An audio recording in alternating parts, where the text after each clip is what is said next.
حضور علیہ الصلوۃ والسلام کے شہر کا نام ہے طیبہ، کہتے ہیں نا مدینہ طیبہ۔ یہ شہر جو طیبہ نام ہے نا، یہ حضور کو بڑا پسند تھا۔ حضور کی تشریف آوری سے پہلے اس کا نام تھا یثرب، لیکن جب حضور آئے فسماہ رسول اللہ صلی اللہ علیہ وآلہ وسلم طیبۃ، تو حضور علیہ الصلوۃ والسلام نے اس شہر کا نام طیبہ رکھ دیا۔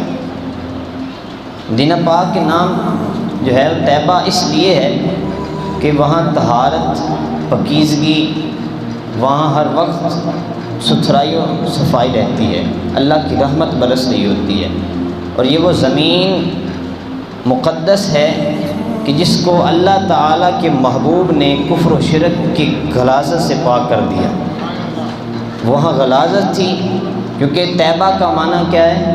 پاک کرنا، پاکیزگی۔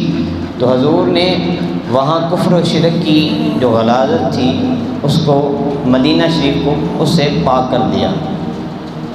اور اس مدینہ شریف کی مٹی بھی پاک ہے، اس کی آب و ہوا بھی پاک ہے، اور ہر وقت آپ صلی اللہ علیہ وآلہ وسلم کی تجلیات اس شہر میں اتر رہی ہیں۔ صحابہ کرامات، صحابہ کی برکات کا ظہور ہو رہا ہے، لیکن اسے کون دیکھ سکتا ہے؟ وہ اہل عشق ہی دیکھ سکتے ہیں، وہ اہل نظر ہی دیکھ سکتے ہیں۔ ان کی مہک نے، کیونکہ سارے مدینے میں حضور کی مہک ہے، کیونکہ حضور علیہ الصلوۃ والسلام وہاں چلتے رہے ہیں۔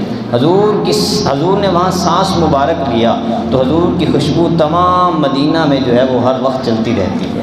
ان کی مہک نے دل کے غنچے کھلا دیے ہیں، جس راہ چل دیے ہیں کوچے بسا دیے ہیں۔